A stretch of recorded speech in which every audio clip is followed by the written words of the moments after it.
As we look at this interesting problem, this may not be something that you've ever seen before in your entire life.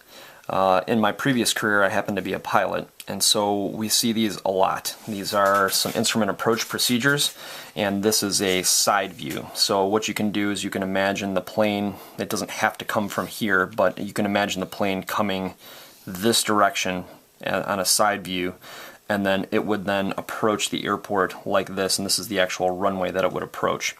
Using these types of approach procedures, you can go down to about 200 feet above the ground with a half-mile visibility and still land the airplane, which is kind of neat. You're really only maybe a half a minute or less away from landing when you're at that spot. So pretty cool technologically to be able to fly through the air and the clouds and stuff, not see anything, and then all of a sudden, bam, pop out right here. One of the reasons, though, why I'm giving you this complicated approach procedure and maybe this real life stuff is for that very reason, to let you know that people do this in real life. I have a friend that verifies these who lives in St. Louis and does that work for the FAA, the Federal Aviation Administration. All of these approaches are hand flown, or at least flown by aircraft as well, and then they're double checked on the ground using trigonometry. So let's take a look at this and see if we can make sense of it. So this is a side view of the ILS-16 in Chicago Executive Airport. This is a real one. Verify that the glide slope intercept height is correct. So the glide slope intercept height is going to be this one right here, this 2279. So when you are when you're on the glide slope at this outer marker right here, this is the number of feet that you're going to be reading on your altimeter. You'll notice that there's a couple different right triangles you might be able to set up here. This one's sort of quasi right, like if maybe we could form a right triangle here, but we're not really concerned about all this stuff over here. We're really looking at just this piece right in here. So the right triangle that we're going to set up is this one. You can imagine like here is the ground. Obviously it's not straight flat, but we're imagining, you know, here on the approach plate that there's nothing down there. And then here's your runway. And then I hope you can see that nice right triangle here. We're also given that the vertical glide slope indicator angle is 3 degrees. So that's that's a very normal approach glide slope.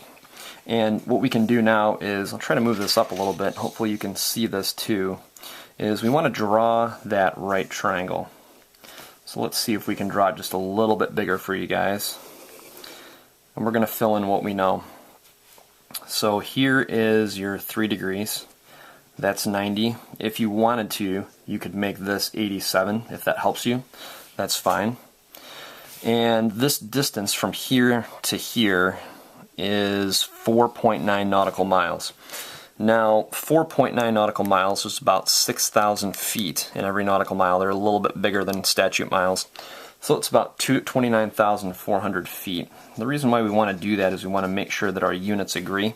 We wouldn't be able to set up the ratios here if this was in feet, and it is, and this is in miles, and those two it would really definitely screw things up. We also need to figure out this height right here. You'll notice that the threshold crossing height is 49 feet, so when the airplane crosses right here, it'll be 49 feet above. So we're going to need to take that away from this value. And then also 2279 is MSL, or mean sea level. So you can see here that the touchdown zone elevation is at 643 feet above mean sea level. So we can reason, using kind of like a segment addition, that we would take 2279, take away 643, and then also take away that threshold crossing height of 49 feet. So let's see what we get there. 2279, and then we're going to subtract, we said 49, and then subtract 643. And just be aware too that you're not going to see something this complicated on a test.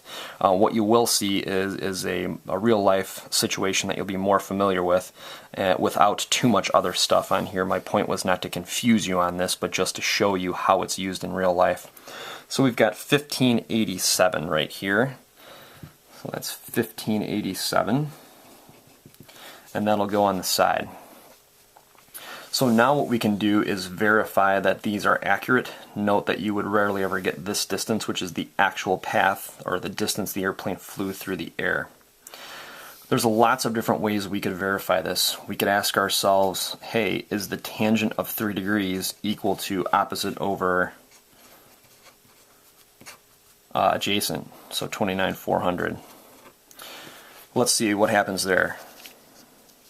So we'll get our calculator out. We'll type in the tangent of 3 degrees, and that's about 0.052. About 0.052. And then this side over here we'll do 1587 divided by 29,400, and that is about 0.054. Ideally these numbers would match exactly, but what's happening here is we might have a little bit of rounding error.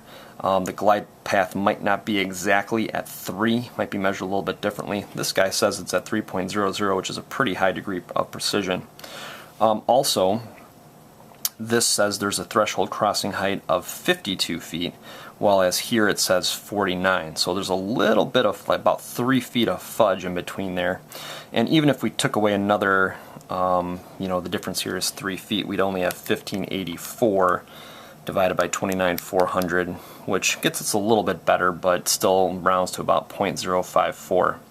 If these numbers were off maybe a little bit more, then that would be something where maybe somebody made a mistake in writing this chart, maybe was looking at something else, or put a 3 where there should have been a 2, or whatever.